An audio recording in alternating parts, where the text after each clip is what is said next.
Okay, I'm going to press record. Here we go.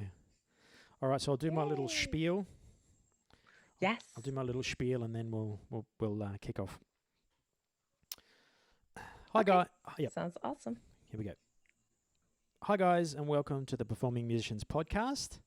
Today, I'm super excited to talk to educator, curator, jazz musician, performer, all-round musical legend Cecilia Stalin. How are you?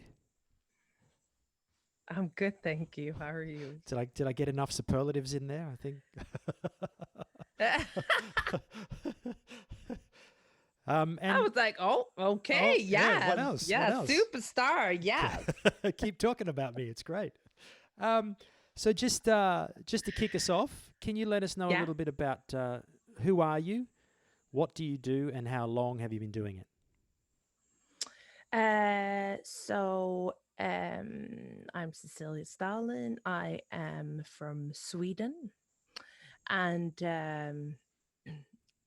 I'm I'm an artist primarily and a songwriter.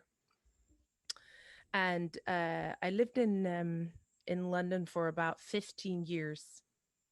And during that time, I have, uh, worked with everyone from the streets to Alicia Dixon to I've worked with Mutia Buena and Cinematic Orchestra and so I've done everything from kind of uh, the um, the backing vocal work to the solo piano singing work to anything that really kind of paid the bill. Ha! Yeah.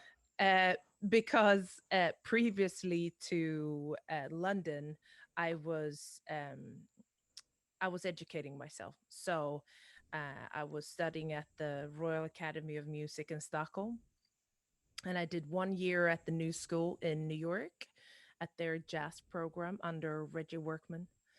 Wow. And so, straight after I finished my education there, I I wrote and released an album, and that got a lot of attention. And so I got really excited. And then I started hitting up jazz clubs in and around Sweden, and they were like, "Oh, do you sing jazz standards? Do you know our audiences prefer jazz standards?" And I was like, "No."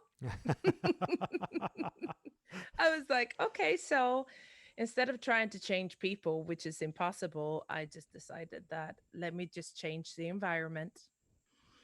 And so my sister lived in London for I think babe 10, 15 years at that point. So I was like, okay, let me go and try this out.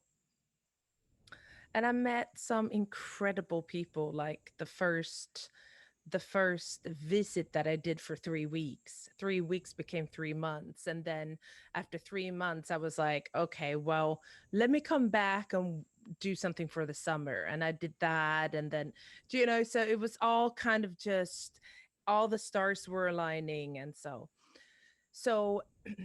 when I lived in Stockholm, there are great opportunities, but they're very few. Yeah. And so you get paid, but there is really not that much on offer. So Right. people are incredible musicians, they have incredible expression and all of these things, but I feel like I'm sure that all countries have this, at the end of the day, we need more exchange and all of these things. But so growing up in Sweden, I had the immense fortune to have a father who's a hobby pianist, but a really, really good one, and at times does more gigs than I do, That's cool. which I loved. Absolutely. He has his little crew that he's been playing with for 50 years. Wow. And so, yeah. And so growing up, I had like my dad had a 10-piece Dixieland band. Oh, awesome. So there was like, you know, like all this like New Orleans music going on, crazy rehearsals in our house, Amazing. and so yeah, so I grew up in a small village, which meant that we had a house, and so yeah, so I had the privilege to have musicians around me all the time, and my dad had this small music room where we had one basket with like rhythmical instruments, and then the other basket were like dress out clothes. So it would always be like a little show going on somewhere. Or so I learned a lot of the melodies to jazz standards from the age of 5. So at the age of 10, I started writing my own music. At 10. And so, yeah, Good Lord. yeah, 10, yeah. So you But were you're a precocious young thing. I think I found my comfort zone there. I was like with headphones and the piano when I was listening to things and I was trying to transcribe. I actually like transcribed parts of the Moonlight Sonata by ear when I was really young. Wow. And it was just because I was just so customized by the piano, not that I could play or read music, but it was just like listening and finding melodies or patterns or these things were just super easy for me, and it's something that I still find. I can learn 30 songs in, give me a day and I'll Yeah. be fine. But um but don't ask me a week later if I know which one is which, because I'll be like, I have no fucking clue.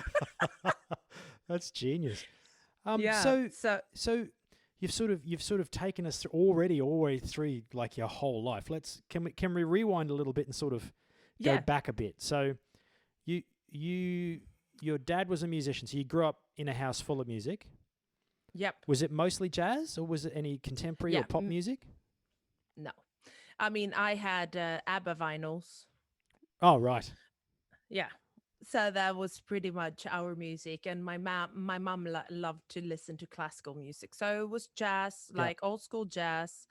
It was classical music, and then it was, you know, whatever young people listen to. I mean, of course, once I came to 13, I bought my first vinyl was Saturday Night Fever, and Bee Gees was like my what? The Gibb brothers from The Gibbs Australia. brothers, great songwriters, Yeah, wicked. amazing music. Wicked, yeah, So, yeah.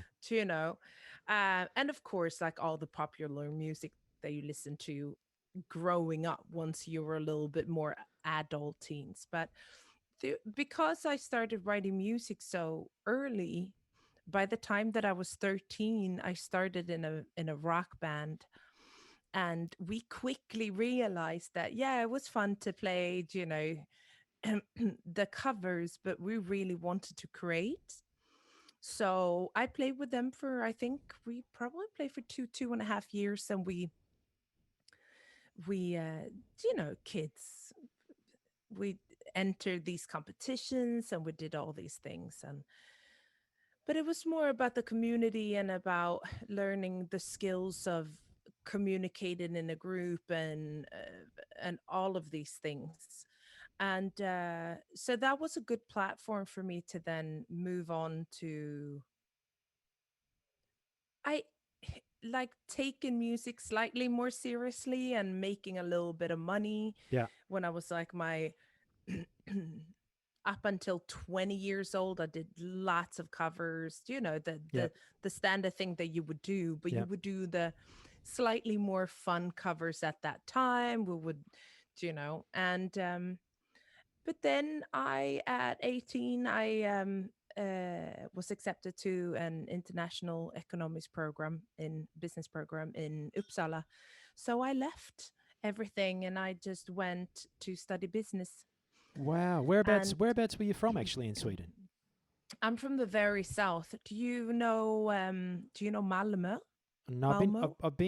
I've been to Gothenburg, and I spent New Year's at a friend's place in sort of a bunch of little islands near Mm. Gothenburg, about 3 hours away from. Oh no, about 2 hours away y- from Gothenburg.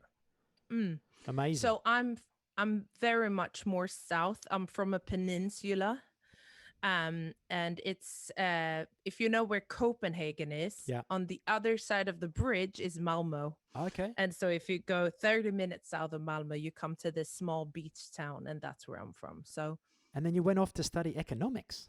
yeah, I Wow. studied economics for 2 years. So you can probably budget pretty well then. Well, I'm okay. I do my own taxes. Let's just leave it at that. Excellent. And so, Yeah. were you performing when you studied economics, or did you just go cold turkey and just? No. Well, I continued. I didn't start a band there or anything, but in Uppsala and in Sweden, we have these like they're the same concept as fret houses, but they do totally different things.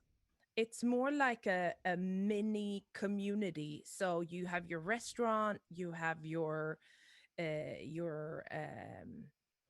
have your library, and you have all these like different places where people study and have parties. And so I got active in that, and there was lots of music, and I sang with a big band there. And yeah.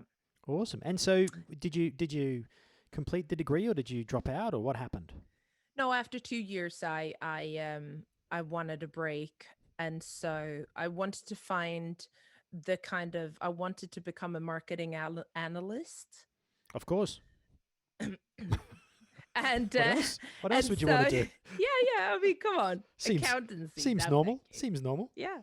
And so the university where I was studying was more focused on statistics and accounting and stuff. So I was like, oh, well, it's good for me to take a break anyway. And during this break, I worked and I took song classes in the evenings.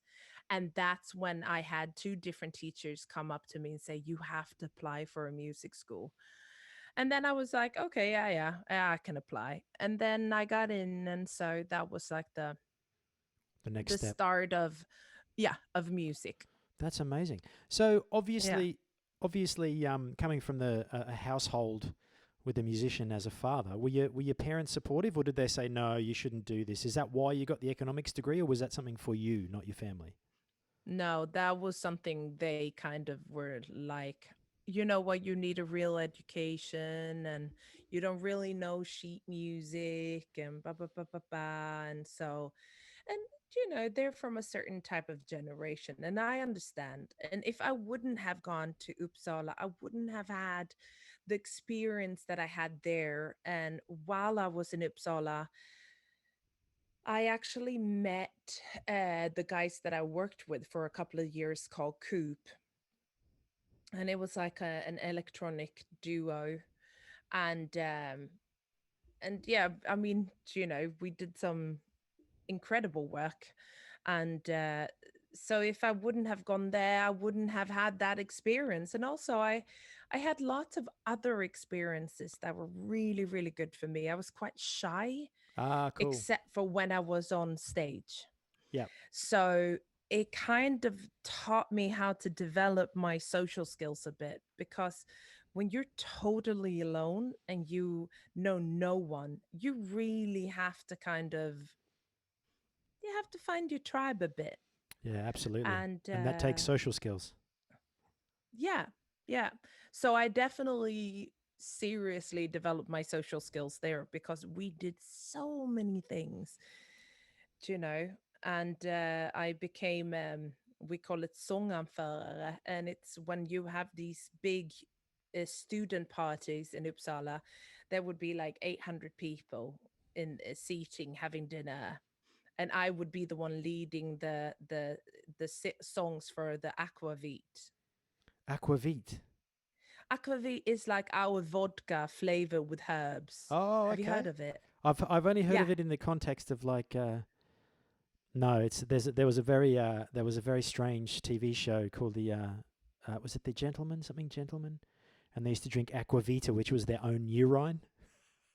Oh, with our yeah, own we. definitely not. Yeah, no, no, So that's when you said that, definitely I not thought, the same things. so hang on a minute, Swedes drink their own Oh, urine in university. This no, is no, no, no, no.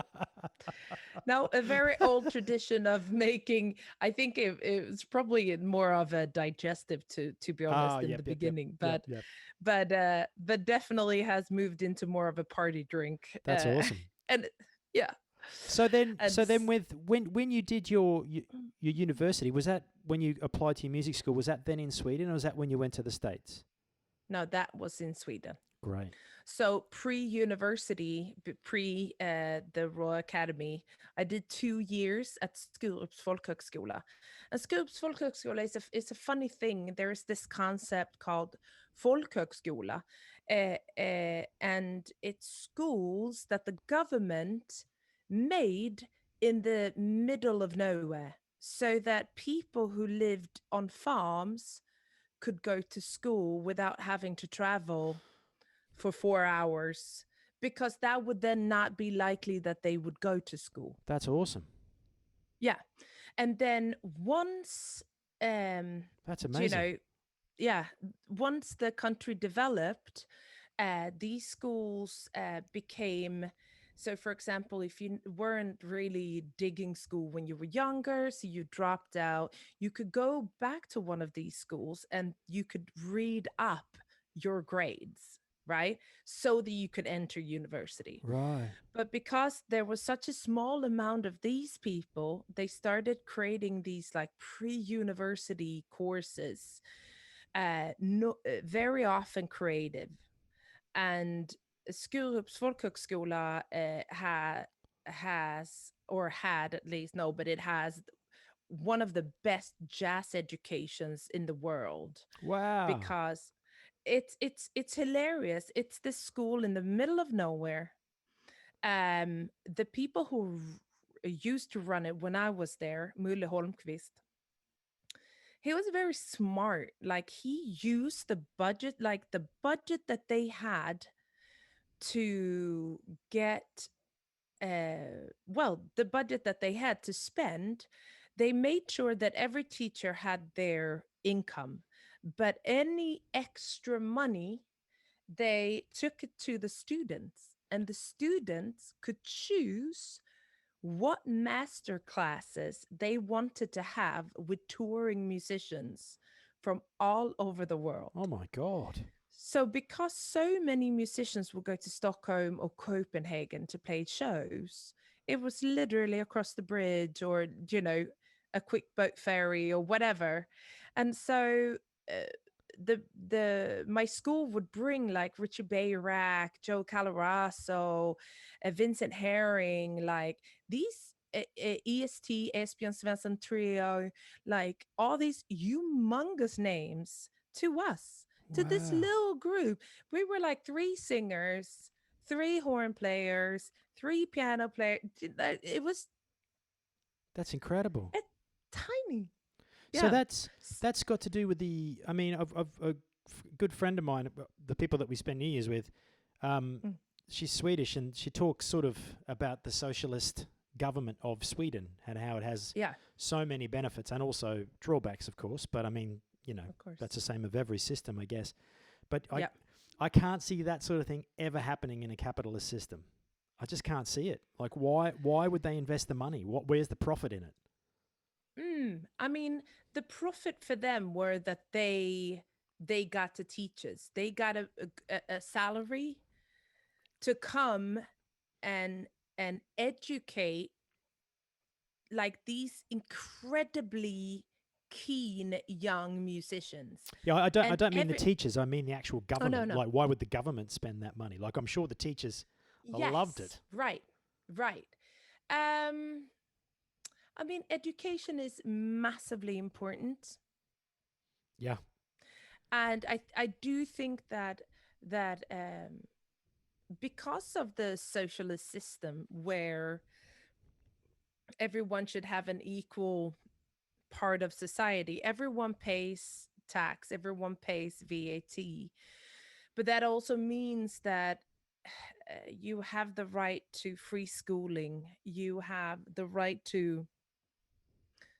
free food in school, you have a good pension, you have to, you, if you have children, and you're a man, you can stay at home for 1 year with your child with 80% of your paycheck. Do you Amazing. know? That's so good. And you pay hardly anything. I think you pay 120 quid a year for your baby's daycare. Do you know? And it's just like, and these daycares have outdoor spaces which are phenomenal, and they do trips, and it's like, it's super integrated. I feel that the ethos of the Swedish government, at least the social democratic, has always been about family, Yeah.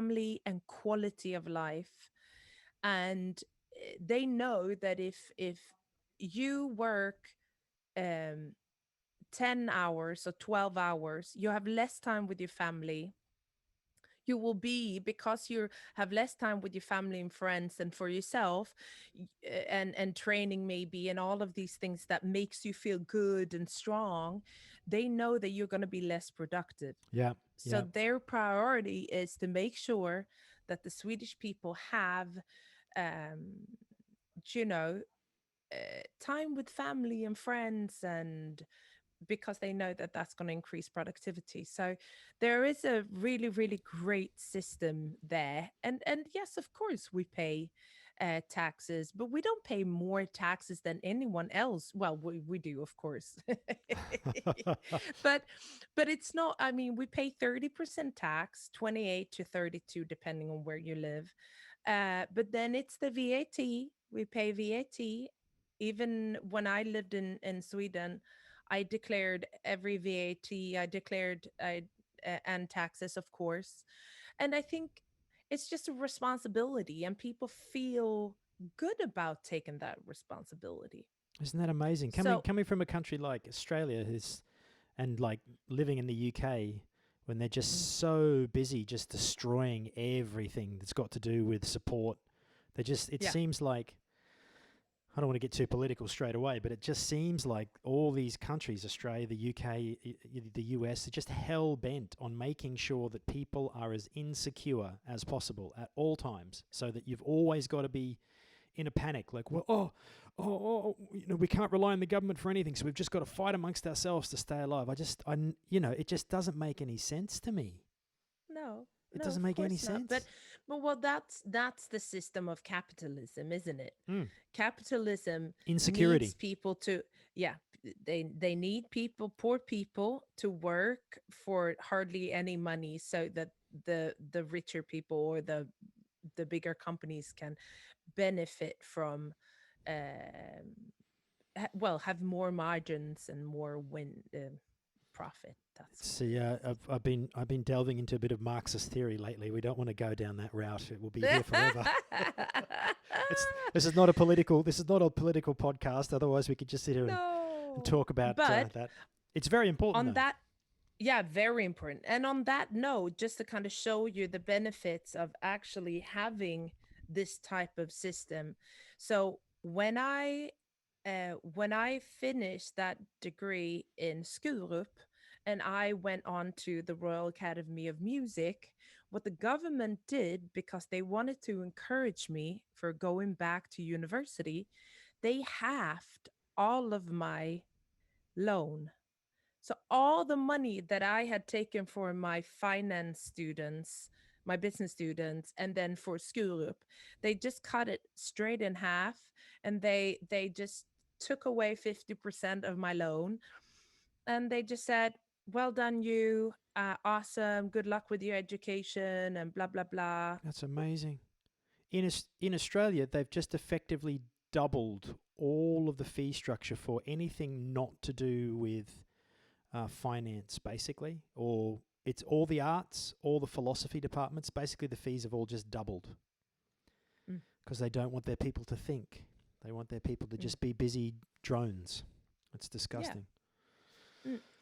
So So yeah, so that's from Skurup. I then moved on to the Royal Academy, and after 2.5 years at the academy, I had a bit of an ant in my pants, and I felt like, okay, this is no, I understood that going from Skurup, where you lived on campus, you had access to studios and grand pianos 24/7. Yeah. I did all my creative work there. I learned how to read sheet music. I understood harmonies. I really developed a lot there. Um, Going to the academy, I knew that this was about getting skills. Yeah. So I was like, I want to be in the big band. I want to do this. I want to do that. And da da da da da. And unfortunately, there was a lot of no's. No, Charles Mingus didn't have a singer in his band. Oh, right. Very No, traditional stuff, was but it?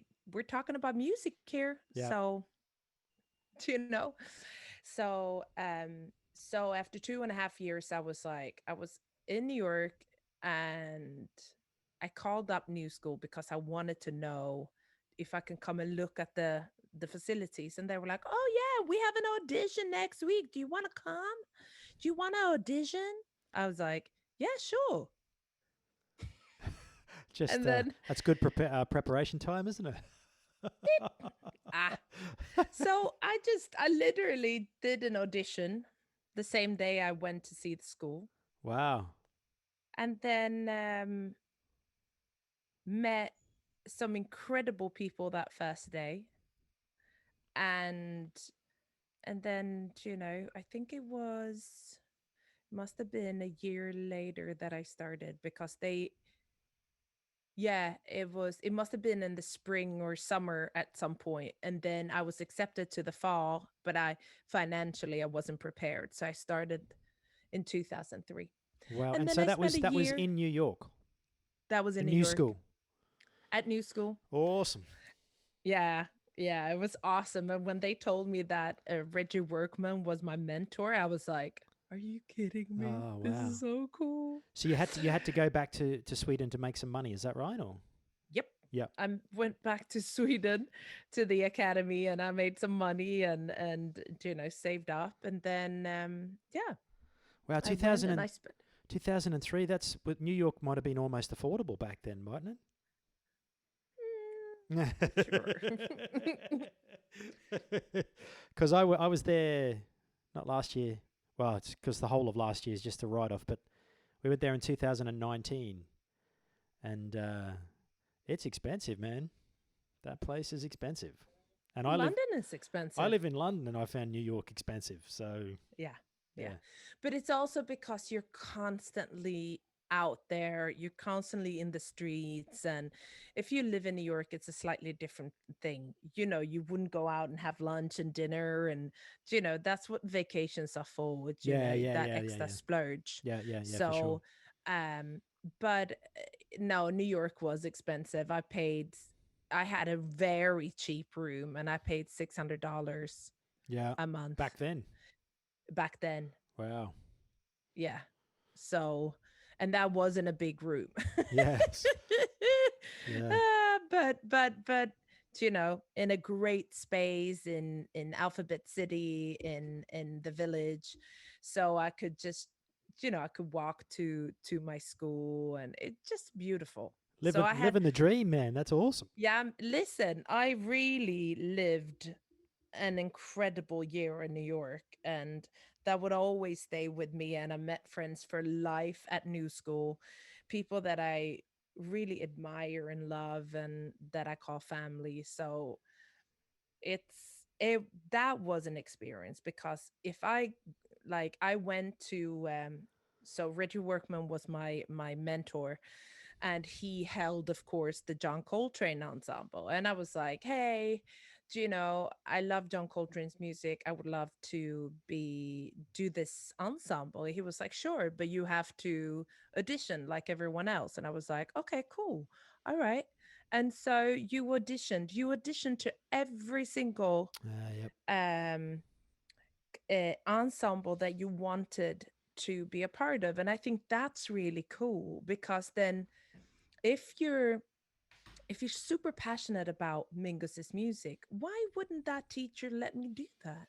That's crazy, And look, Joni Mitchell did a beautiful album Yep. of Mingus's music. Yep. So there you go.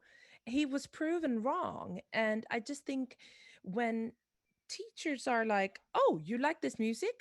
Awesome. Yeah, audition. If you're at the level that I expect, then you're more than welcome.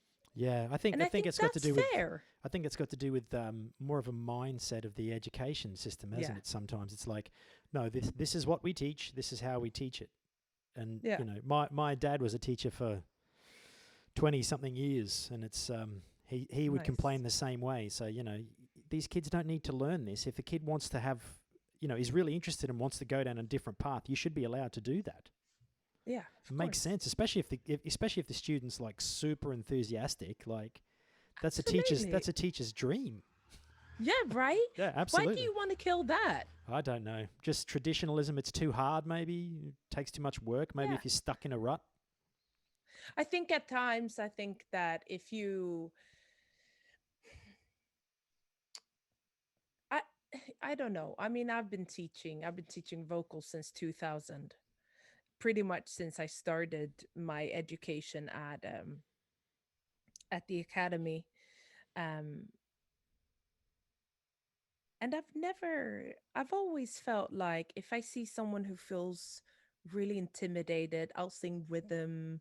If I see someone who has like a really good gift, I'll talk to them. If I see, do you know, like I really do see myself more as a guiding mentor. Not Absolutely. that I have all this like super knowledge, but I do have experience and Absolutely. Yeah. I can guide with what I know I think is beautiful in people. So, I think at the end of the day, that's a skill you gotta have if you're gonna teach. Oh, absolutely. I mean, I ran a teaching studio for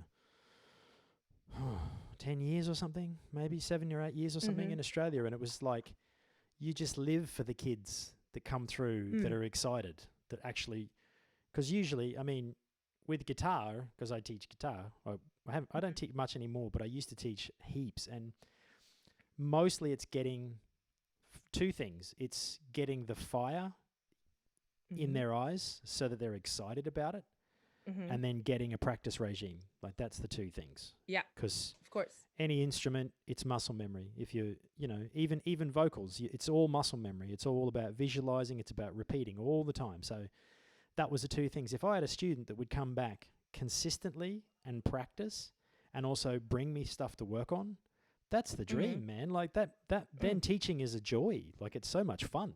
I can't Yeah, see of course. why you'd never want to encourage that. Yeah. No. But people maybe people get distracted, and Yeah. also if you have a boss that's really hardcore, you never know. But nonetheless, it's great. I think that we can all, no matter what we do or who we are, we can all take a little bit more responsibility for inspiring people around us. Oh, absolutely, man. If you have that fire, you've got to share the fire. You got to set off little Yeah, brush fires everywhere as much as you can. I think everyone has little fires, don't you think? Well, some people don't, but most people Yeah, got but something. I think most people have a little fire about something. If that's football, or if that's baking, or if that's cleaning, or if whatever it is, gardening, or I think people do have these little fires, but at times I think that people don't think that their fires are important enough. That is a very good point. That is a very good point. So after you left the new school, where did you go Yeah. next? So then I stayed there for 2 semesters, and then I went back to Stockholm, and I had 1 semester left. 'Cause before I left, I made sure that whatever I do in New York is counted into my education. That's And good. That's so, good economic thinking, mate. The economic degree came aha, through. yes, yes. So, yeah, so I went back and I had 1 semester. I did my final concert and all the things that you do. And I went to Africa, to Gambia, and I did this exchange program there where you got to learn how to well, you learned about their culture and how jalis works and building djembe drums and Oh, djembe is nice. yeah, and just learning about like how the origin of like musicians and storytelling and all that is super cool in the middle of nowhere and learning. Yeah, it was a an absolutely wonderful way to finish off this education, coming from New York where everything is like go go go go go, and coming to the like the the tundra. No, but it's like very far out Wow. in outside of the capital And city. so And was that organised through the school, or was that a separate yeah, program? Or no, wow, it's we're all organized. There's this kora player in Gambia, in Baku, and he has toured a lot, so he has connected with musicians. And of course, the guy who was the leader of my program, the Afro musician, he used to play with ABBA. He was the bass player of ABBA. So no. of course, yeah, yeah. So you know, people know people, of course, like we Networking, know each other, networking, yeah, right? networking, yeah, of course.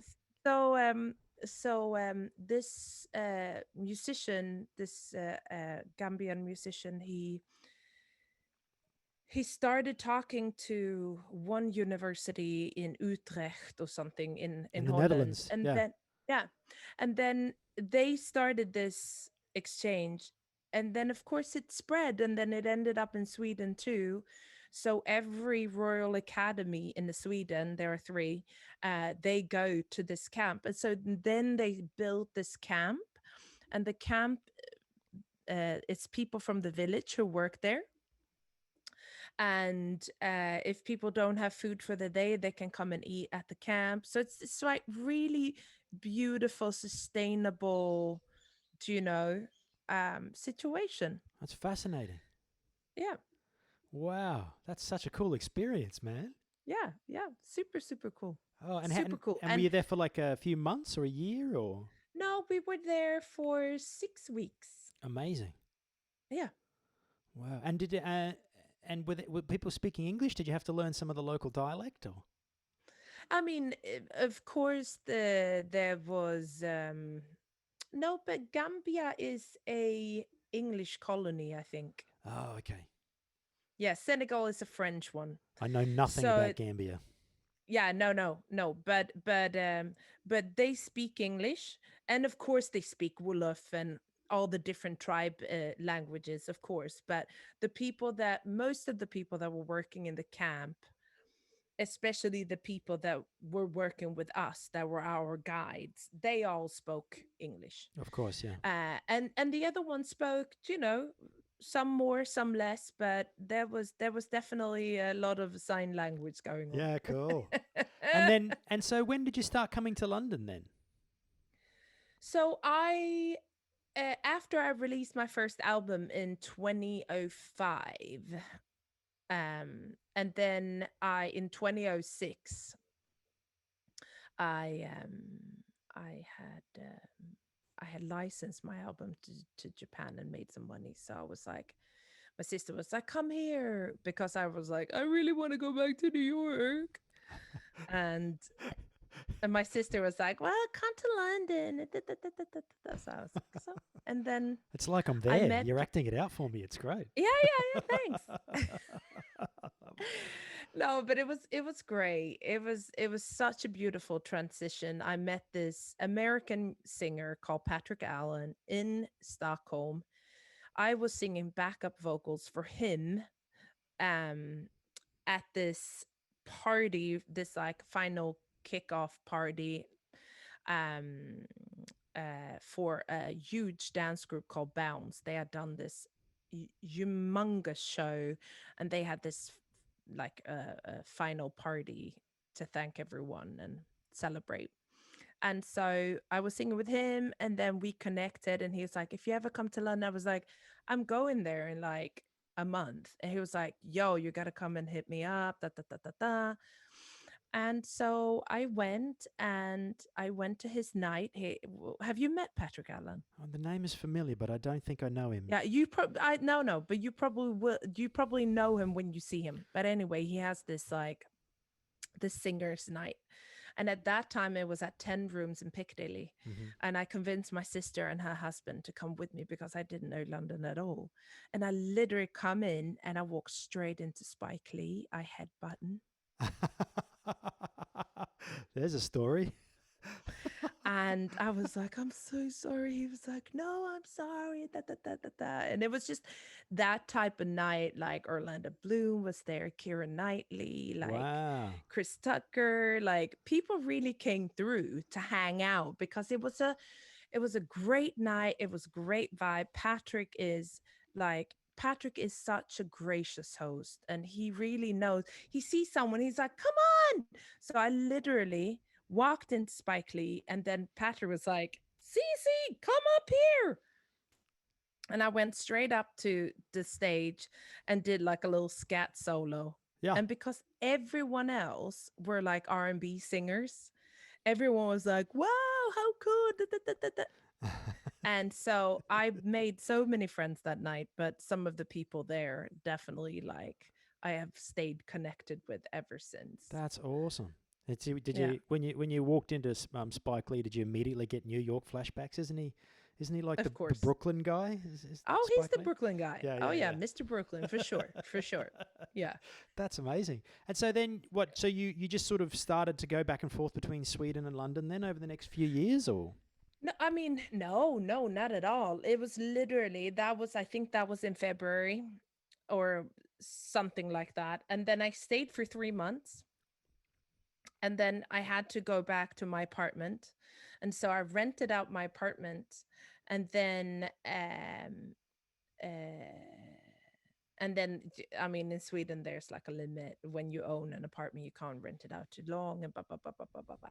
And so then uh, during that summer, I decided that you know what, this is right. You know, I can't go back to Stockholm now because there's not the experiences that I've gotten already. Yep, yep, They don't exist. yep, yep. They don't exist because there's so few jobs.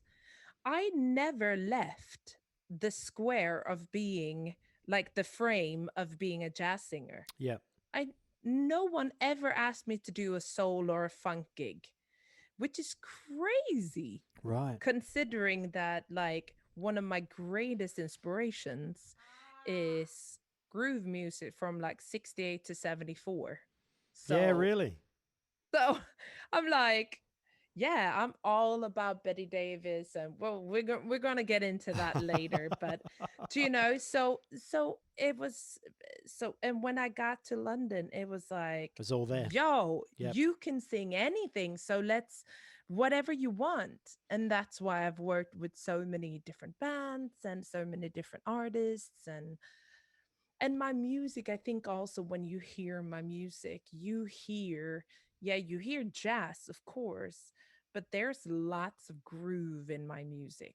Absolutely. Well, I mean, it's just music, isn't it? Like at the end of the day, it's like there's only a certain amount of notes. So if you want to just try and like pigeonhole yourself down into like one area, and I mean, jazz is like it's bottomless. Like there's so many genres and subgenres, and it's got such a rich history. But you know, there's nothing like a really well produced pop track either. Like you're No, allowed no. you're allowed to enjoy both things. Yeah. No, for Like sure. absolutely. Absolutely. 100%. Yeah. And not and this is what I always say when people ask me, so what's your music like? I always say it's a mixture of jazz, hip hop, Brazilian rhythms. It's like I can just say that my music is stories and groove. Yeah. Do you know? I know that's a bit cliche, but it really groove as in like there's a movement there. Even if it's a ballad, Yeah. Yeah. you'll hear, even if it's not in the drums, it might be the BVs doing something. Absolutely. Yeah. So so there is always like some sort of rhythms and a movement there. So yeah, so after the Royal Academy, I ended up here, and I've been here since, yeah, 15 years soon. That's wow. This year I think it's 15 years. That's awesome. And Yeah. so going back to influences, you talked about Yeah. like so the jazz thing obviously was formative, but what sort of other do you remember like a moment where you went, oh, like when the light came on, where you think, ah, this is what I want to do.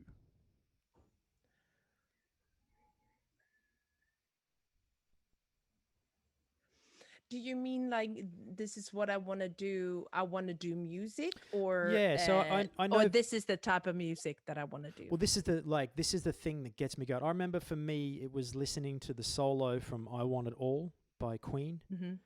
Um, the this Brian May does this big solo, and I saw it and I Yeah. heard it, and I went, "Oh my god, what is that? That's what I have to do. I have to do that, like that, whatever that is. Like that's me. That's what Yeah. I want to do." And Yeah. so I Yeah. remember, like I always listened to music, like my bit like your house. My mum was a musician in the '60s and stuff, so we grew up singing, and I was in choirs from the time I could walk, sort of thing. So there was always music. But when I saw that, I went, "Oh, light bulb! That's what I got to do." Yeah. Yeah. Did you Yeah. have a Yeah. moment like that, or was it more a gradual thing? I think because I wrote my first song at 10, the feeling of being able to express something through music was really magical.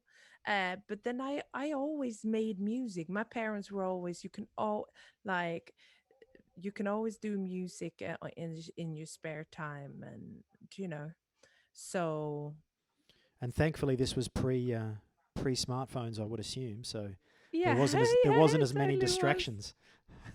No, for sure, for sure. Yeah, no. So I think. mm,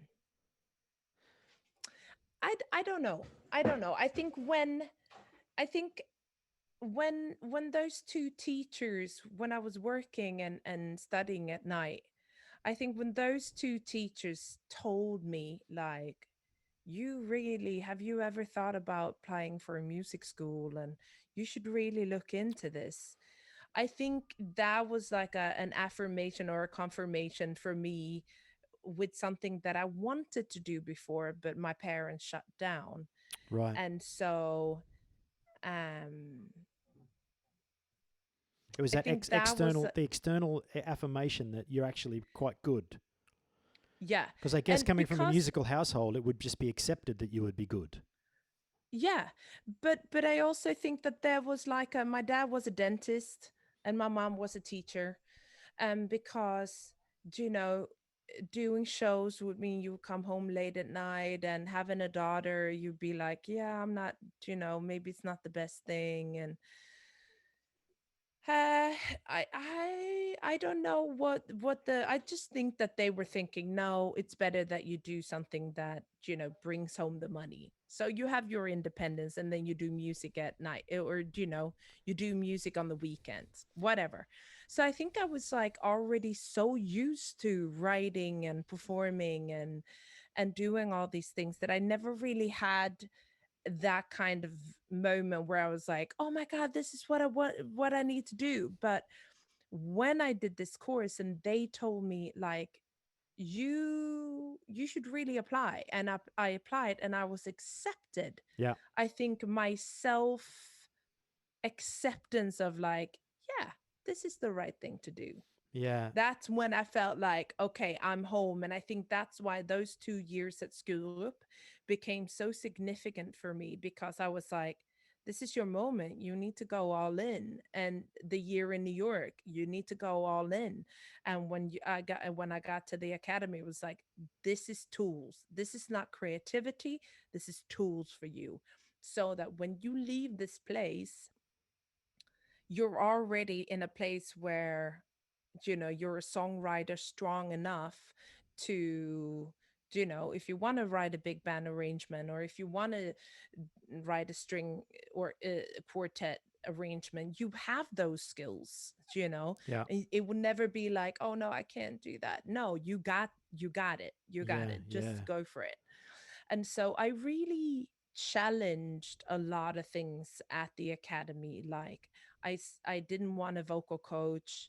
I wanted I trained with lots of saxophone players and songwriters and composers, and I did it slightly differently, because when I was in New York, I met the absolute best vocal teacher you could ever have, and he kicked me into shape. Like, seriously, the skills that I have now are when I returned from New York, I had a totally different set of skills Yeah. than I had before. Yeah. Kicked you up to another level. Yeah, because they're very unforgiving. Like, when you this is a funny story, because just to show how Americans are, when I got to new school and I was accepted, and like my first day, introduction day, they literally put all the newbies in the what do you call it, congregation hall, or Oh, yeah. yeah. And so there was a trio or a quartet on stage, and then all the teachers were there. And then they just said, "Okay, guys, so we could just gonna check and see if you're in or out of proficiency. So we're just gonna call your name, and you can pick a standard and you play, and then we'll let you know after." Oh, in or out You of were right there. proficiency. Oh my God. Yeah, this is how they did it. Go That's up and perform, brutal. bitches. That's brutal. That's brutal. Oh my God. Did So you see it was anyone just, crash and burn? oh, lots, of course. Of Wow. course. Oh my Oh, God. yes. I would, 50%, 60% didn't, because there was lots of like Chinese and Japanese students that never done jazz before. How Right. are they supposed to know? Mm. And yeah, they could sing the melody, but they wanted you to improvise too, so of course Oof, it's, that's brutal, man. Are you are you in or out of proficiency? What a coldly clinical way of destroying a life. That's genius. oh yes. But that's the American way. They Yeah. break you down and Yeah. then they build you up. Yeah. Yeah. But yeah, so just to the kind of show the difference in, like, okay. Isn't that funny? Because when you're talking about that the cultural context from Sweden, it reminds me a lot of growing up in Australia. It's like the fact that Yeah. music was that's for the weekend. Like you don't do Mm. that. That's not something you do as a job. Like you, Yeah, why yeah, would you do that as a yeah, job? Like that's one of these artsy fartsy one of these blokes. Just get on and get a job and don't worry about that stuff. You can practice on the weekend. And it's like, yeah, yeah. yeah. It's funny how that little external thing going. Hang on a minute, you're actually really good. That's Mm, can just change the social context for someone just like that. mm, It's just, mm. when you know within yourself and you're already creating music, you're already wholly a musical person. That all Yeah. the societal context just doesn't allow that. Mm. It's Do you crazy. still have people asking you, like, so how's music? Well, I'm still paying my bills, and I'm still traveling, and I'm still investing in my business, I mean, and the most common question in Australia was, "What do you really do?" okay, so they're a bit more blunt. Yeah, no, they go. So what do you really do, mate? This. Oh yeah, yeah, but what do you do for a job? This. I mean, not all the time, but that's one of the most common questions. And then the other most It'd be common. hilarious if you would then say, well, I just made 77 grand Yeah, yeah. last year, so how much did you make? Yeah, it doesn't. It Make? it doesn't matter. No, It doesn't matter. It's no. it's and I mean, we were talking a bit off mic before about the different sort of cultural contexts, and I mean that's Mm, probably the reason that we're both in London, not in our respective home countries, is the fact that yeah. while I think it is changing a little bit in my hometown of Brisbane, from what I've heard, like a lot of my friends Mm, that still live there, apparently there's been a few more jazz bars open and a few more places like that. I think sort of the musical meccas, places like New York, places like mm, Nashville, places like London, even Berlin, mm, places where there's centers of creativity, really shift the context for you as a performer as well, because you can Mhm. study and practice all you like, but you walk on stage, you've got to show proficiency Yeah, at all for times, sure. even on a For Wednesday, sure. even on a Wednesday night. Yeah, I think, that's so and true. I think that's fantastic. And so when you moved here, you Hmm. said you worked with, did I say you worked with the streets? Hmm. How was that? That was amazing. I did the last electric proms at the Wow, Roundhouse ever with that's them. amazing. Yeah. So how did you get mixed up with those crazy guys? Because he's a bit Well, he's a bit of a nutter, isn't he? I don't know. He seemed very together for me. Cool, Like he knew his music, he knew what he wanted in the rehearsals, and he was just like very communicative. awesome. That's the only side that I've seen of him. But whether he's another in other cases, maybe. I mean, we all have a bit of another in Yeah, yeah, all of us. absolutely. I can't really talk. But yeah, but no, I did backing vocals for the show. Amazing. Yeah, at the Roundhouse. It was beautiful. It was so nice. And how was it performing at such a historic venue? Oh, but I mean, it was the venue in itself is magical, and it was with the Heritage Orchestra, so it was like a big band. And but the fact that BBC was there and there was like 3 million views at the same time, that made me really nervous. Really? I don't know why. That's amazing.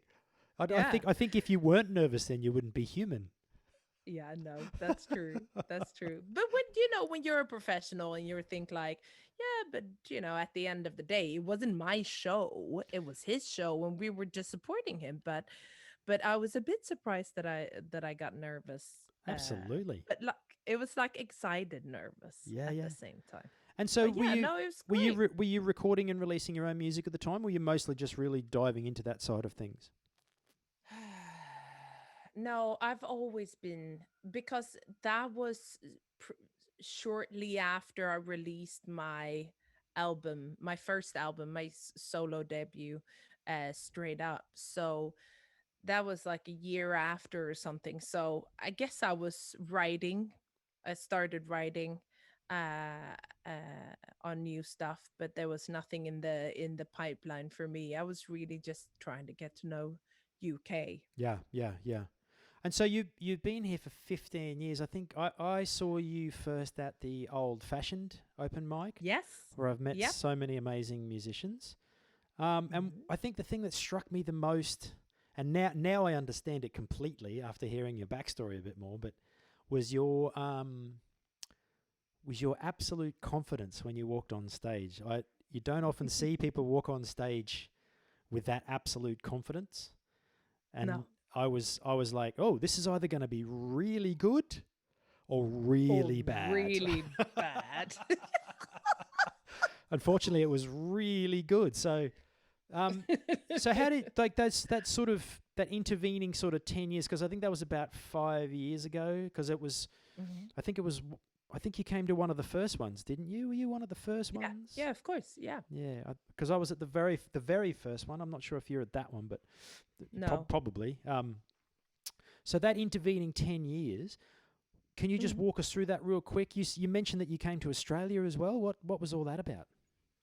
Yeah, so because I have family in Australia, I went, so that was what, like 2018 maybe? Oh, End right. of So recently. 2000. Yeah. Yeah, just recently my cousin got married.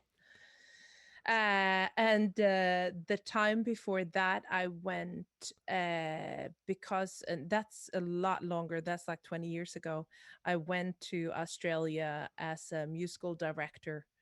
A friend of mine from New York, one of his clients were hosting a 10-year anniversary married and a 40th birthday, da da da da da. Anyway, so they needed some music, and he recommended me, and they wanted like a samba band.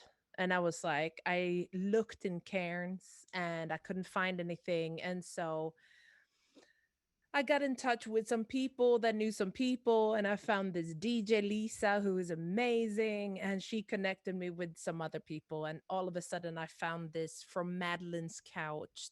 Oh, This yeah. Great. Amazing. amazing. Yeah. Like, if you want Brazilian music that's not by Brazilians, these guys are so beautiful, and you authentic, and it's just like, look, my the hairs on my body are standing up. No, but also, besides being like really genuine and loving what they do and loving this music that they play, they're like super genuine people, Yeah. and like, just wow. I met this, and then I met this community, and it was just such a pleasure. And we've ended up becoming really, really good friends. So when I went 2 years ago, I hung out with them again. Awesome. And mm. But yeah, so I've been there a couple of times, and this last time I did a show at a jazz club there because I had two nights in Brisbane, and I thought, why not? And I did a workshop too.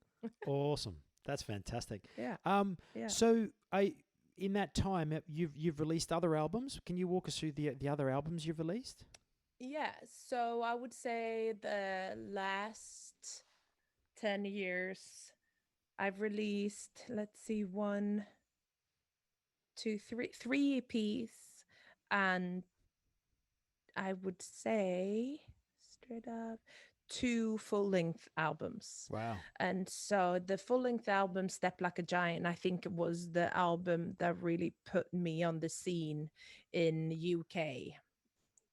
Excellent. And it was of course, after being in New York and working with Reggie, and he was like, you please write some lyrics. And so I started writing lyrics to John's melodies or songs that I liked. And so that ended up transforming. After I played it in a quite traditional way, I felt this is great, but I'm not going to release this because it's not my way of expressing myself.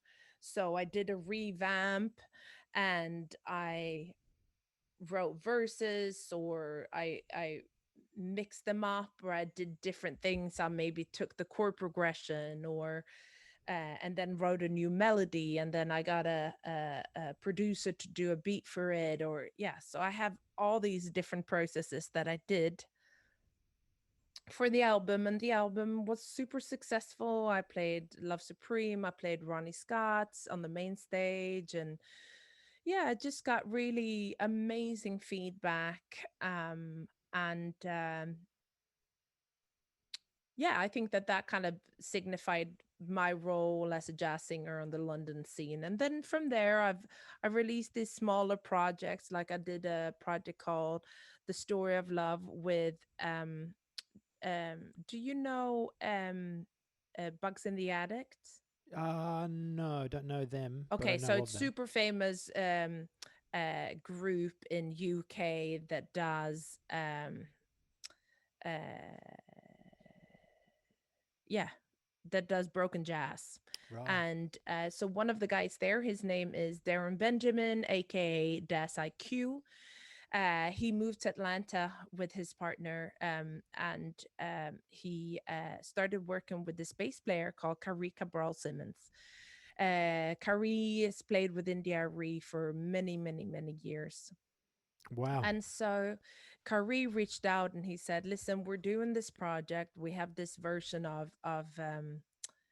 the Beatles song Norwegian Wood, and I just wanted to have a chat with you. Do you know, maybe if you're interested, and what other influences do you have? And I was like, Sea Wind.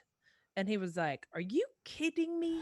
No one knows about Sea Wind and da da da. And so we connected so hard.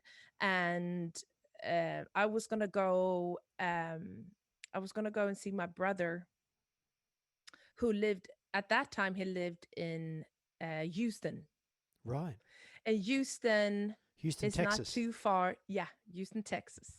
So that's not too far from Atlanta. So I said, you know what? I'm going to fly into New York, and then I'm going to get like single flights, and I'll pass by you when I go back to New York. And so I spent a week with the boys there, and it was so magical. Like, just the vibe, the music, the Atlanta is again a community with this amazing vibe, and people are like genuinely interested in music and culture, and Awesome. yeah, it's just beautiful. And people live in this really cool houses, like a proper city with like I don't know, like it's so different. But Yeah, so we released this 4-song EP, The Story of Love. Again, one original, one song by Sea Wind called He Loves You, which is amazing. And I want to mention that later on. We did the Norwegian Wood version, the Beatles, of course. And then we did one song by John Lucien. And we reworked these so that they like kind of suited us and added little bits and pieces and stuff. So Nice. super happy with that project. That's And awesome. then I had been working in New York, and because I grew up with Tribe Called Quest and the hip hop from the 80s, but Yeah. like the more poetic, the more Artistic. what should I say, yeah, artistic and poetic, I would say, lyricism. um I think that that's what I grew up with. And so I've been working a lot with some hip hop artists from New York. And so I released an album called The Love EP shortly after. I think that was 2016. The Story of Love came out in 2014. With Kari, we actually did a European tour. We Amazing. played after Jackets Oh, for what? the yeah No way. That's like going on for after the Queen or something. yeah, I know. It's amazing. That's ridiculous. Uh yeah, it's just insane how we got invited to that, but it was for the Dutch Radio 2, I think it's called. Radio NPR 2 or something like that. The And there crazy was a Dutch.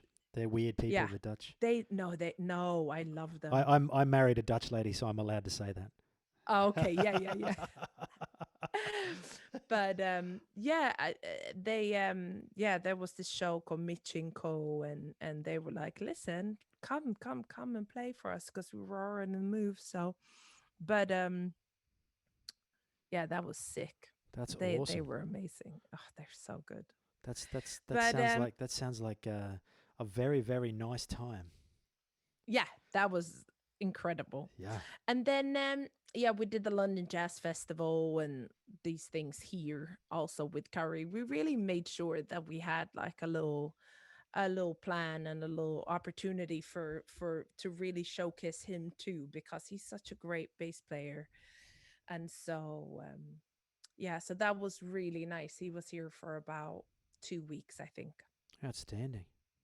Yeah. And then so I released the Love EP, which is more beats based on Grusin, Dave Grusin, the pianist, Yep. samples from, well, I mean, I'm sure that there are samples from many albums, but one in particular. And then yes, so that was literally production, and then me doing all the melody and kind of work. So it was like my first electronic release, Wow, really. that's cool. And how was that? Was that a different experience? Well, obviously, it was a different experience. But how did you Yeah, find that yeah. creativity? I mean, it's interesting because these guys sent me the beats, and then the rest of the work was mine to do. That And sounds so like it's full of opportunity, but also full of potential stress. yeah, for sure. But I think because the beats, the 3 beats that they sent me,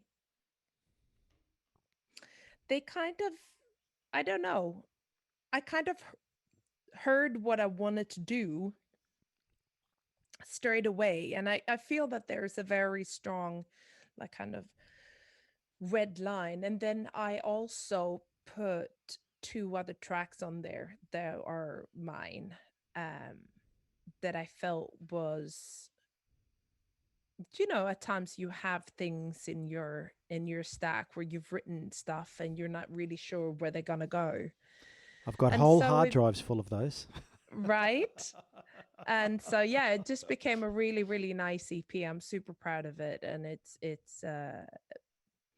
but it's one of those things where I like, I built up a certain type of clientele with the Step Like a Giant. I went on tour with Gregory Porter in UK. So, building on that, those fans, I didn't want to confuse too much. So I just did a quiet release Yeah. of the the Love EP. Yeah.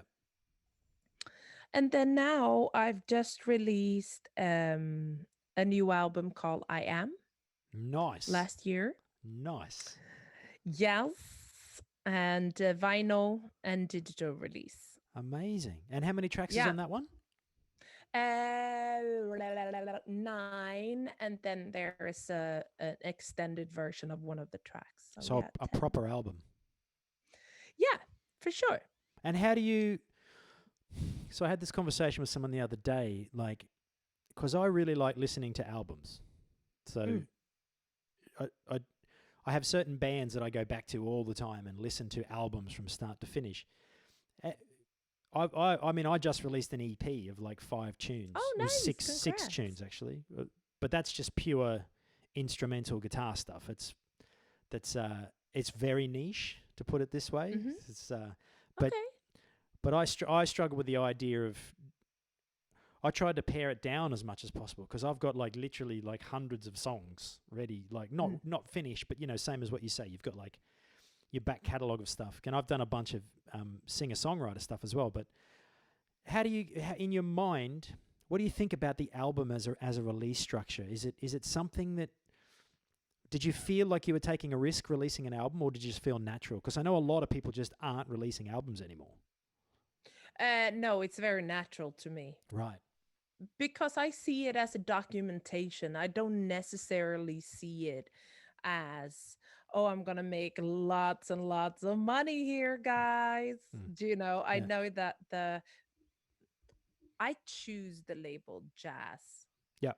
Do you know? Yep. Yep. Yep. Yep. That's the genre for me. Yep. And then however you want to define jazz in your own head, that's really up to you. Um That's very brave.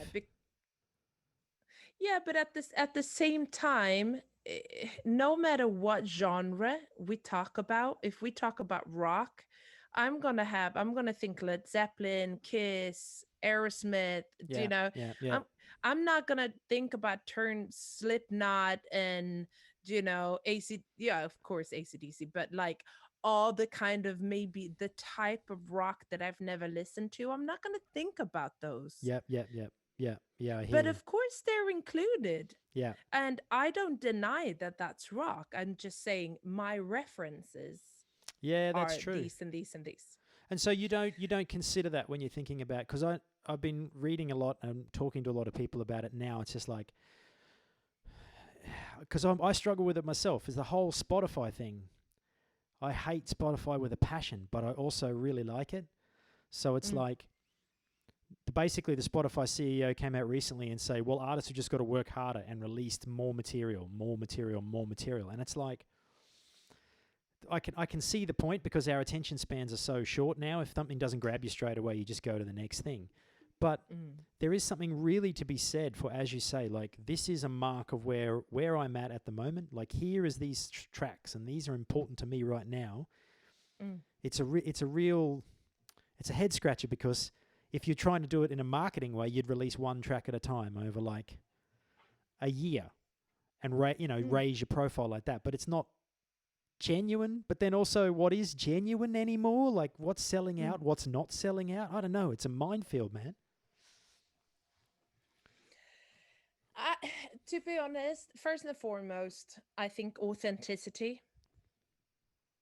Yeah. I just think, sorry for swearing, but fuck everything. I do think that you need to do what you think is right for you and the core of your fans, maybe, if that's important to you. Yeah. Do you know? Yeah. I think that, like, if I thought only about the money and how I'm going to get that back, I wouldn't be releasing anything, No. you know. I'd be doing little videos of me singing every day, la la la la la la, because that doesn't cost anything. Yeah. But I do, for me, as I said, for me, recording and all these things, it's a documentation, and Mm. I love it. Yeah. I love the process of going into the studio and making this music. And maybe I don't have to choose to do vinyls or CDs anymore, right? Because nowadays the digital format is so strong and it's super accessible to people. Yeah. But the thing is, I'm a live music type of person. So I still will have quite severe costs Yeah. in making these things. Yeah. Unless I start working a lot more online, so that I'll send you my track, you put guitar in it, you send it back to you, da da da da da. Yeah. Yeah. But there is something about being in that studio, have rehearsed, you know, 4 times, you know the music, you da da da da da. There is a difference. There's a difference in having that interaction and that tension and I think so. I think so. I mean, I agree 100% because that last EP I did, it's instrumental guitar music. It's yeah, no one listens to it. No one is going to listen to it. I will get some listens, and some people that know me and support me and know my music will listen to it. I was messaging with the guy before. He was telling me this track he really likes and all this sort of stuff. So that is authentic to me because that's what I love to do. And I didn't yeah, I didn't make that decision from a financial perspective. I did it because I really wanted to do this, and so I did yeah, it. And it was the same yeah. thing. We walked into the studio and we did all the drums and the bass for 5 progressive rock and metal tunes in one day, and it was full on. Like it was a but and then when we did the mixing process, I left. I didn't quantize everything. I left the groove where it pushed and where it pulled, so that it was a genuine expression of what we were doing in the room. And I think that Mm. has value. Unfortunately, you know, we may be a dying breed in that front. Unfortunately, Ah, I think, and I think not. I think it's like, I see a lot of people post these videos where they record like one part, one part, one part, one part, and that's still because of the situation we're in now. Depends on how you do it. Like, yeah, when I write music for clients, which I do a lot right now, is that I normally I listen to the beat quickly and then I go, yeah, I dig this. Boom. I bring up my recorder and then I'll just jam to it. yeah, And I think that if you do a collaboration online, you can totally get that same yeah, yeah, experience. yeah. So I think it's a little bit about your attitude. So for example, I this last album, we went into the studio one day and we recorded 9 tracks. Oh, And we did what was the we did instrumentation on that? 2 to 4, 2 to 5 takes on each song, but with the break in the middle. So I'm very much a first take type of person. Yeah, yeah, So I just want to come into the studio, have a nice chat, a coffee, be like, yeah, let's warm up with the track, and then boom. ooh, So it was drums, bass, and piano and vocals. that's amazing. Because Hmm. as soon as you say like in a day, I'm like, it takes about 3 hours just to get the drums mic'd properly. Oh yeah, yeah, for sure. Oh wow, that's awesome, man. That's so cool. Yeah, yeah. But that's the benefit of playing with the same people for 10 Yeah, years. You yeah, know. yeah, yeah, yeah, And of course we had a couple of rehearsals and some of the songs we co-wrote, and so we spend a bit of time that previous year together, just, jamming and hanging and drinking tea. And yeah, Plus, also so I they're think probably fairly decent musicians, I'd imagine. I would say so, yes. Yes, just Very, quietly, quite very, decent, quite decent. very good. No, they're freaking amazing, of course. Yeah, yeah, yeah. Of course. And I think this is the thing, like when you play live, you need to play with people that you admire and that Absolutely. you feel, and they need to like what you do, at the end of the day, or they wouldn't invest their time. Because it's a conversation, isn't it? Yeah, absolutely. Every gig is a Absolutely. conversation between you and the Every band gig and is you a and the crowd. conversation. Listen, Yes. so we might have to just have a quick bit of a chat about what happened about a year ago with the whole coronavirus thing. Yeah. Because I'm having a lovely chat, but we're an hour and a half in. This is Oh, wow. it's going a bit too well actually. Um, so if you could talk us through, obviously we're recording this at the start of March. Basically, Yep. next week, I think a year ago, everything shut down in the UK. Yep. Um, can you just talk us through how it affected you first as an artist and then just on an individual level? Yeah. So as an artist, um, and also I'm an educator, so I run workshops for singers, and they're all very specialized, either improvisation or repertoire, or so I do them for maybe 10 weeks at times and stuff like that. And then I have lots of private students, and then, you know and gigs, of course, playing shows. And I've done quite a few tours over the last couple of years, both in Brazil and in China. And so everything stopped. Yeah. I just come back from a tour in Sao Paulo, Mm. and in Brazil. I was going to say, I bet you're glad you're doing it now rather than now. They're not doing very well in Brazil. Oh, no one's doing very Uh, well, not in England either, to be well, honest. Bolsonaro is a uniquely bad um, I leader. think Boris Johnson is uniquely bad. Oh, don't get me wrong. I'm no fan of Boris Johnson. I think he should be. I'm personally, I think they should all be fired, the whole bloody lot of them. But Yeah, Bolsonaro got the disease and then the next came out with coughing to a press conference with yeah, coronavirus. Like yeah, he's a yeah. mental case, and He's a mental case for sure. right wing For strongmen never sure. work well in a crisis. No. No. Boris Johnson, Bolsonaro, and Trump, the three worst Yeah, countries in the world, and they're all right wing, authoritarian cult of personality leaders, and they're all idiots are responsible for hundreds of thousands of yeah. deaths. That's my piece Uh, anyway. yeah. Thank you! Yeah. Exclamation Yeah. mark. Sorry, it Yeah. just went off a bit Yeah. there. No. No. It's totally fine. Uh, No, but it just stopped. mm, It just stopped. Everything stopped. Uh, uh People panicked about money. People uh people didn't want even yeah, people didn't want to continue lessons online. People felt quite, no, no, singing lessons in face to face. And of course the workshop stopped. all my shows all my shows got just one by one cancel, yeah. cancel, cancel, cancel. I think I did, once the lockdown started, I did two paid gigs last year. Ooh. Oh man, that's Yeah, amazing. two, and one on online.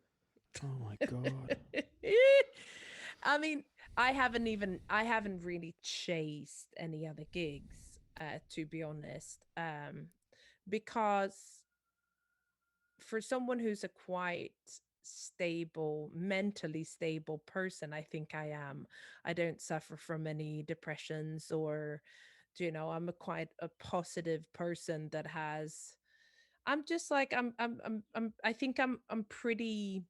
easygoing in the sense where, for me, I've understood, for me, what's important is health. If I don't have my health, I can't help anyone else. I just really, that for me, for a very long time, that has always been the thing that I've been like, do you know what? You're healthy, you can see, you can hear, you can smell, you can taste, you can. So I think that's a perspective that just always kept me quite sane, I think. And then having music, of course, is a great help because you can express yourself and get through emotions that are difficult. But I really went through an extremely high anxiety period, like seriously super high. And I've never experienced anything like that before. But a friend of mine messaged me the 21 days meditation with Deepak Chopra. And I don't know, I don't think that this person that messaged me, she definitely didn't know that I was going through it, but maybe she felt it. I don't know. Something happened to your microphone. The volume is not very high at the Hello. moment, but Hello. yeah, this is better, better, Yep. better. Sorry. Yeah, no, so but she sent it to me, and it's not a close friend of mine, it's an acquaintance. And she included me in this group with all these other people, and I just, at first I was like, oh no, I don't know. And then I was like, do you know what else do you have to do? Yeah. And I mean, I knew enough about Deepak Chopra that I knew that this was a good thing. Okay. And it just totally changed my balance. Wow. So I that was to do with meditation. Yeah, Wonderful. meditation and getting perspective, Yeah. do you know? And yeah, so I totally, like, from going from highly anxious, being scared of everything and everyone, and very much scared of catching corona, and you know just I totally locked myself into the house. Um and because of that, I then, I my attention shifted. I've been very careful. I haven't left my house much, but I've left to go for a run or a walk, do you know Yeah. and I've gone shopping when no one else is going shopping. Yeah. Yeah. Not in the morning. I'm going like at 3:30 p.m. or like at 9:30. Yep. And Yep. it's Yep. like when everyone else is doing something, I'll go. And are you still doing that now or? Yeah, I'm super careful. Yeah. Right. Super, super careful. Because But I'm. I share a flat, so I have other people that I can talk to. and Yeah. and then I'm also, a lot of my friends, my close friends, I speak to every week. And I make sure that I also train online in my house. I have a balcony terrace that I can go out to and get some fresh air if I don't want to leave the house. So I'm super lucky in the uh, and also where I am, I'm super close to the Thames, so I can go for a walk and Oh, feel a nice. little bit. Nice. Yeah. And how did it? So, so I'm so sorry to hear you went through that. That sounds really terrible. Obviously that affected you as a person. Do Yeah. you? How do you feel that affected you as an artist, or did you just put that aside and try and deal with the issues at hand, or do you? Because Yeah. I know for me, the first 3 months, 4 months of the lockdown Yeah. was just nothing. As a musician, I still played and practiced and worked on my craft, but there was nothing. I didn't create anything. Mm. How was it for you? Um I'm not sure what I did. No, I do you know what? Do you know what I did? I did a lot of home edits. So I like repainted my kitchen cabinets. I like sanded down a couple of tables and stain them. Like I did lots of like I set up my house. I cleaned out my wardrobe. I did things like that, anything to try to make me feel better. Yeah. And also what I did do, and I'm so grateful I did that straight away off the bat when I was like, we're locked down. I was like, okay, I need to find a solution for the fika session. So, for you guys who don't know, the fika session is a live music and discussion event for creative professionals that come together under one roof, exchange ideas, support, network, and to build a creative community. And I've done those live sessions for 3 years.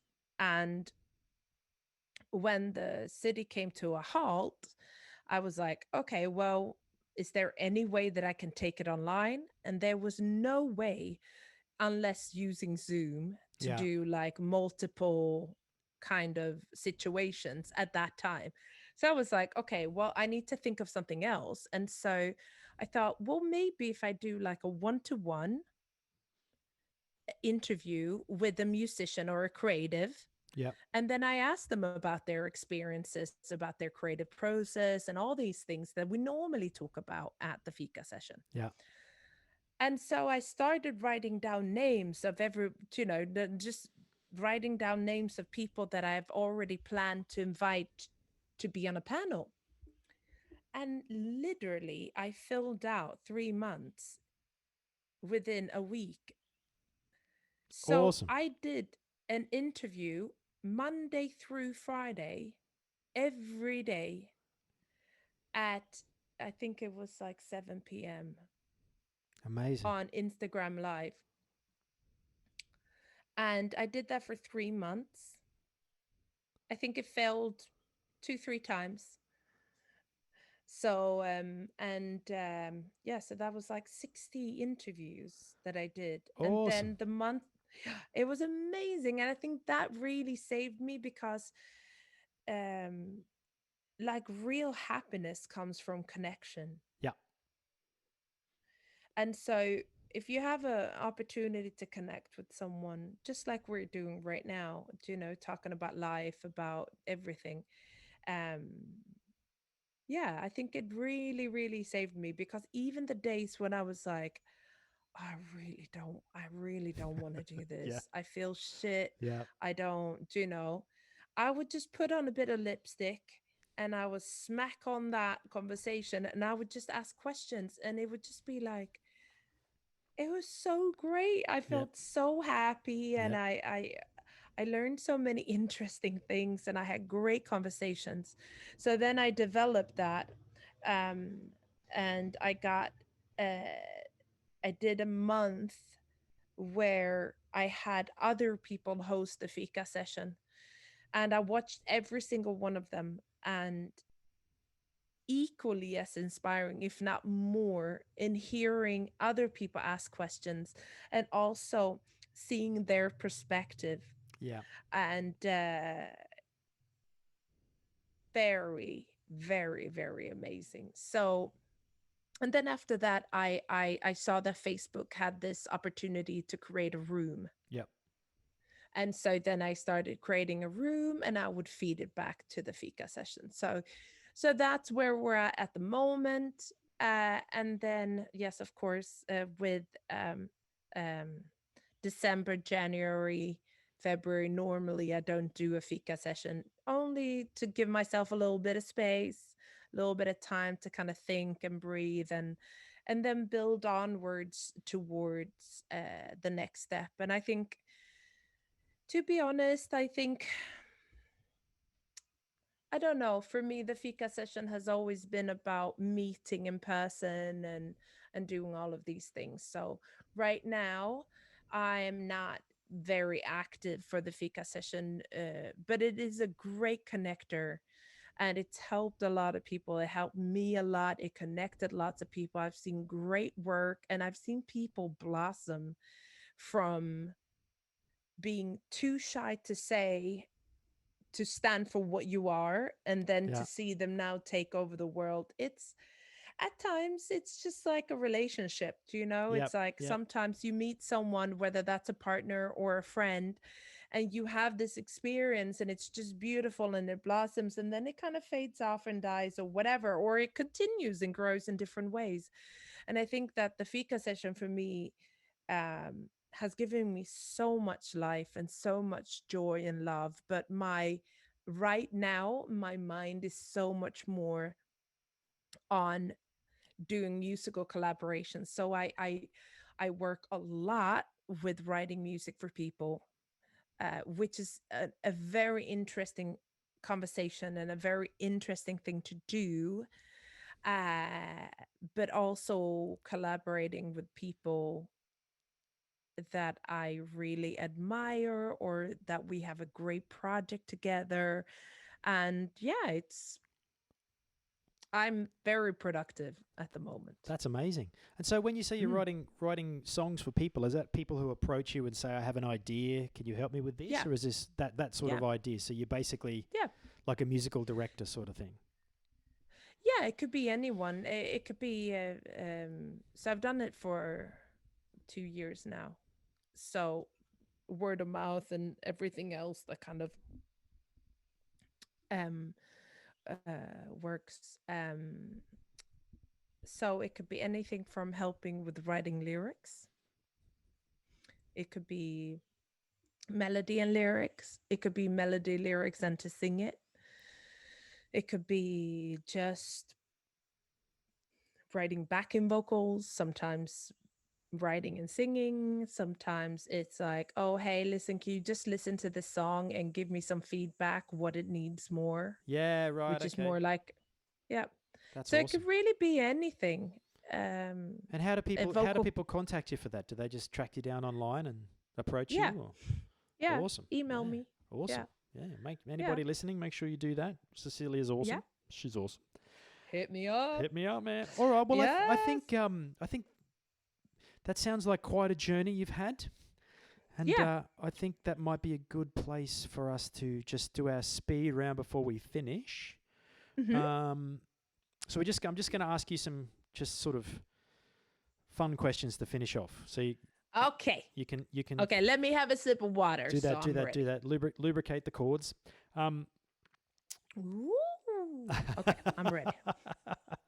okay, so here we go. The speed round. So, Okay. Who's your favorite artist right now?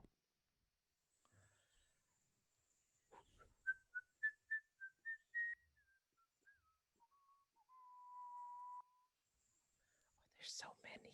Shit. This is not fair. Top of mind. Who springs to mind? Okay. PJ Morton. PJ Morton. Who's that? Oh my God. He's an amazing, like, kind of R&B, gospel, jazz singer, piano player. Just absolutely amazing. Awesome. Amazing. PJ Amazing. Martin. Amazing. Morton. Morton. PJ Okay, Morton. Mm. great. And what's your favorite song right now? Oh, what's my favorite song at the moment? Um, a song by Mark Ayers. It's called Easy. Cool. I don't know. It sounds pleasant. He's amazing too. Yeah. Okay. And what was the last song you listened to?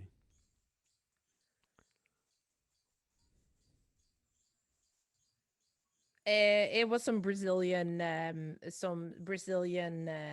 like samba de roda music. Cool. Samba de roda is when they sit around a table and they play music. I was checking something out on YouTube. Nice one. And Yeah, what was the last album you listened to from start to finish? it was Mark Ayers. He has an album called Drive. I listened to that yesterday when I was having lunch. Beautiful. What's a song that you wish you had written? Ooh. Oh, okay, I'm gonna say Rocksteady by Aretha Frank. No, no, no, no, no, no, no, no, no, no, no, no, wait. I wish I wrote He Loves You by Seawind.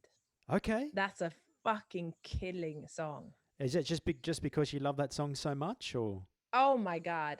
But it's also so great. There's so many different harmonies and parts and yeah. that's awesome. Yeah. Yeah. Okay, so who's your favorite guilty pleasure artist? Like someone you listen to that other people might think is a bit cheesy or silly. Cheesy. Yeah. Uh, who do I listen to?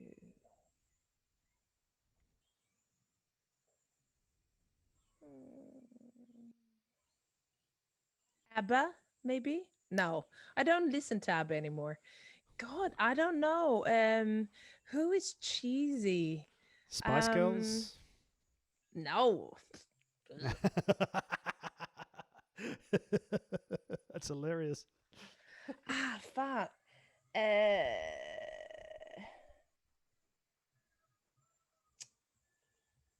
yeah, but I mean, Lionel Richie, maybe? Yep. It's like a I don't know. celebrate or something. I don't really have Hello, any. is it I me don't you're really listen looking to that for? either. I don't know. I really don't listen to much cheesy music. Hmm. What? What about Yeah, what sorry. about a silly song on the, or like if you're in an Uber or something and a BBC One on listening to something and it comes on, you're like, yeah, like I Will Survive or No, something no. like that. Okay. No, okay. So I don't know if he's cheesy, but someone who's a popular artist that I love to listen to is Bruno Mars. Okay, I don't. No, I mean he is a bit cheesy in some parts, but he's got such a great voice and such a cool songwriter and such amazing musician. So we'll call it cheesy. How about We call it cheesy because I can't think of anyone else. that? Okay, so final question: what other skill outside of music would you like to have? If I could wave a magic wand, Any skill? any skill.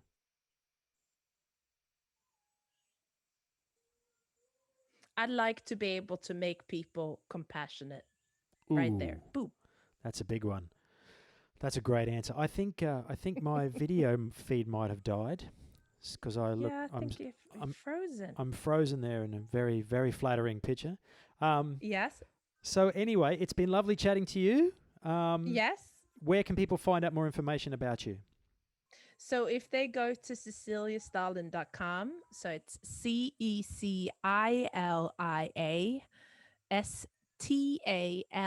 CECILIASTALIN.